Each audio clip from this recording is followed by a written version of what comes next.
All right, we're trying something new. I don't know. I streamed on YouTube for 2 days and then I got like hysteria and I wanted to make a YouTube video or something. So here we are, just on the spot, no preparation pretty much. It's 8 p.m. and I just wanted to make a YouTube video. So here we go. I wanted to post a video with some takeaways from day 2 of the Pro-Am. And I hope to continue to do these in some kind of capacity. Maybe it's every day after the Overwatch League. Maybe it's after every week. I don't know. Consistency has been very tough for me when it comes to making content on my personal Twitch and YouTube channel. So this is just like my 15th attempt at actually making YouTube content. But here we go. I just wanted to collect my thoughts and tell you guys some storylines about what I saw from day 2 of the Pro-Am. Now, this is not going to be hard-hitting analysis. This is not going to be breakdowns. So don't expect anything too great, okay? Just some general takeaways, some storylines, something to look forward to, okay? So don't read into it too much. Don't expect anything too good, but I wanted to hit you up with 3 things that I learned from day 2 of the Pro-Am, and we'll see where this goes, okay? Hang with me, all right? Number 1, Lip is just incredible, okay? That is my biggest takeaway of day 2 of the Pro-Am. I think Lip had a phenomenal performance, and if you saw the stat card at the end of the match, you know as well, he died 0 times against Saints. Died 0 times in 2 maps, pretty impressive. And this is something that also continues from what I saw in the league scrims from the Atlanta Reign when they played against the San Francisco Shock. His Sombra is just phenomenal. Now, we knew that already, but this team is so freaking good on so many levels. Whether you have Hawk playing some, Doomfist compositions and stuff like that, or Donghax comes in to play the Winston and the Wrecking Ball. I think that Atlanta Reign has been one of the few teams so far in the Overwatch League that you really have to like respect like 3 different types of compositions. This year I'm speaking, of course, okay? I'm speaking about this year, this season, so far in the preseason, and some of the league scrims we've seen. Atlanta Reign, they just seem like well-rounded in so many different compositions. They can play fast if they want to. They can slow things down, and we've seen some of these slower compositions come out. The Ana and the Zenyatta, for today example, against Saints. Saints were playing super aggressive, playing this Lucio Kiriko composition and just going in, diving aggressively on Blizzard World. Well, Atlanta Reign, then they make a switch to a slower composition. They fall back, they play the long sightlines, and they capitalize so many times on Saints trying to go for this far dive, and Lip came in with EMP at times. Just perfect time, perfect opportunity, and the Atlanta Reign really cleaned up Saints nicely. So we saw this as well in the league scrims against the San Francisco Shock. That was on New Queen Street, I believe, as well. Atlanta Reign, they just play spacing phenomenally. Donghack's ball is very proactive. He's really good at having great uptime, meaning he like goes back and forth between the packs and he harasses the backline. He comes in for the pile drive. He shoots at the supports. He combines with Stalker on the Tracer and Lip on the Sombra. Stalker as well, another great performance of Tracer from him.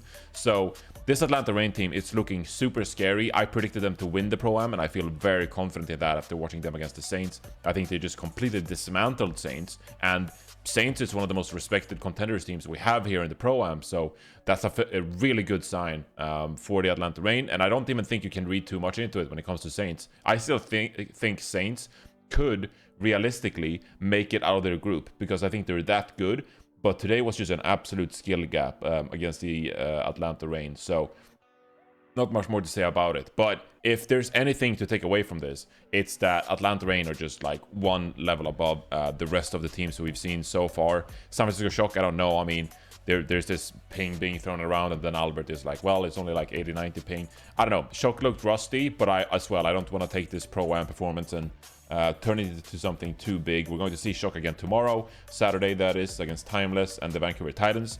I could see them winning both of those matches quite honestly, and then, who knows? Maybe that was just a one-off day for the San Francisco Shock. They had to play at 5 a.m., by the way. So I don't know about the Shock, but the Atlanta Reign, they're looking incredibly scary. So Lip for MVP, that's my early storyline so far into the 2023 season.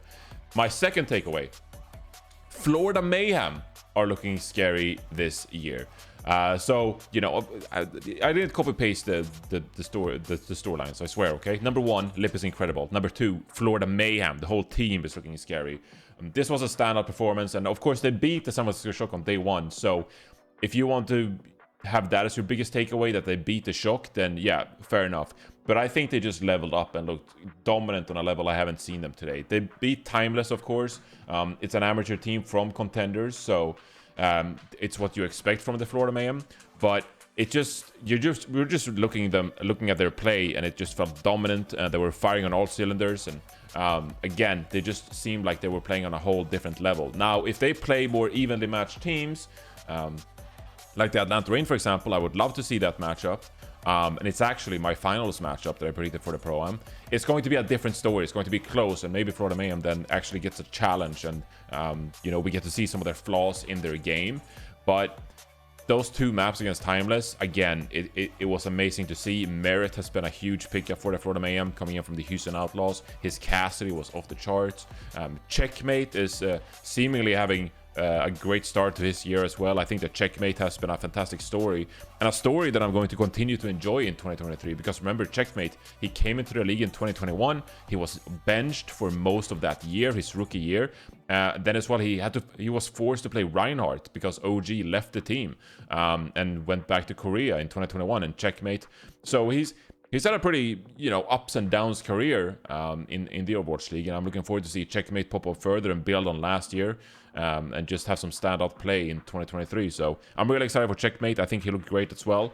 And of course, we got to talk about someone. I've been memeing on my watch party stream that someone, you know, he's an early Roll Star candidate, called it after one map. But, you know, I tweeted this out after last year as well, that I think that someone... and I tweeted someone and Hydron at the time, because they were both on Mayhem last year. Both of those guys were, you know, deserve to be early nominees for Roll Star in 23, because I really do think that they're well-rounded players. They have so many different heroes they can play, and I think they're both incredibly skilled. And someone so far, he stepped up to the plate, played lots of different heroes already, and he's looking competent at them. So someone for Roll Star, definitely something I could see. That being said, it's hard to win Roll Star. There's a lot of great tanks in the league, so we'll see. But I'm sort of, you know, throttling that narrative. Another standout character from Mayhem, Chorong, as well, coming in, of course. He was regarded as the best rookie talent coming into last year when he was on Toronto Defiant, and he was a fantastic Lucio throughout the year. But also, I enjoyed watching his Ana today on King's Row. The Florida Mayhem, they slowed things down a bit, and they utilized his Biotic Grenades, and the Biotic Grenades, they hit consistently. The Florida Mayhem, they followed up on those Bionades, and really a playmaker, Chorong, in that map against Timeless as well. So something to keep your eyes on if Chorong continues to play more flex support heroes, and that can be something that the Mayhem can utilize. I think that's going to be a great addition to the Mayhem as well. So yeah, definitely something to keep your eyes out for. I think Florida Mayhem is another great team, and as I said, Atlanta Reign, Florida Mayhem, right now they are my finals matchup for the Pro-Am, because I think both of them are that good, and I predicted it before the tournament, mind you, before that. So you know, I want my cred. Number 3, Vancouver Titans could be a 2023 gatekeeper. What do I mean by this? I think they're consistently a good team. I think they're talented. I think they play good. After having seen some of their leaked scrims as well, and now seeing more of them here in the Pro-Am, I think they're just fundamentally a sound team. I think they're skilled players. They're smart players. And I think that it's sort of led by Punk in the tank role. We've seen Punk come out on some main tank heroes this year, whether it's Winston. We even saw some Wrecking Ball came out when they tried to play this. I don't want to call it Twisted Mind comp, but it kind of was. They were playing like Ball, Farah Mercy, Tracer, on Antarctic Peninsula. And I think that Farah is actually quite a nice pick there, because you can navigate around the roof area, and it's something I think that Twisted Minds really did great in the Pro-Am qualifiers. But Punk has been looking so good on the tank so far. I like... You know, it's not perfect by any means because of lack of experience, but I think that his bubble placement, generally speaking, is very sound, and I think it sets up his team for success. The fact that he can play so many different heroes at a high level, that's good. I wouldn't want to see him on the Reinhardt that much, but, you know, that's going to be something that he approves upon. He also mentioned in the post-match interview on the broadcast that Punk, he does enjoy playing Winston and Wrecking Ball, so that's great to know as well, that he doesn't see it as like something he has to do to be able to play the game. If you're going to be enthusiastic and passionate about playing Winston and Wrecking Ball, that's just going to make practice that much easier. So I'm looking forward to see Punk evolve his game. I think that he's a consistent tank player, and, you know, we shouldn't consider him like an off-tank player anymore. In many ways, I think that Punk is like a solid, well-rounded overall tank player, and something that Vancouver Titans could lean on in their 2023 campaign.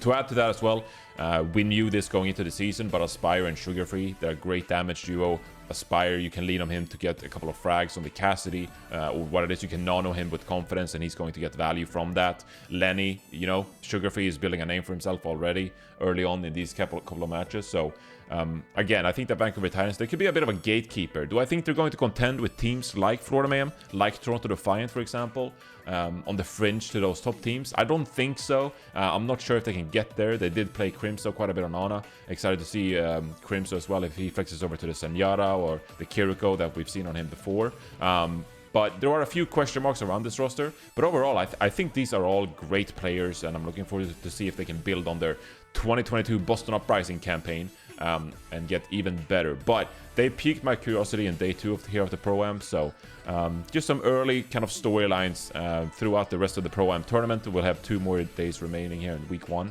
and then we have week 2, of course. So I'm just keeping my ass out. I just wanted to record a quick video, and then we'll see if I get another one going tomorrow. Regardless, I hope you enjoyed the video. Like the video, subscribe to my YouTube channel, and I'll see you for the watch party tomorrow. So it's gonna be a good time. Hope you enjoyed the video. Take care, and I'll see you guys tomorrow.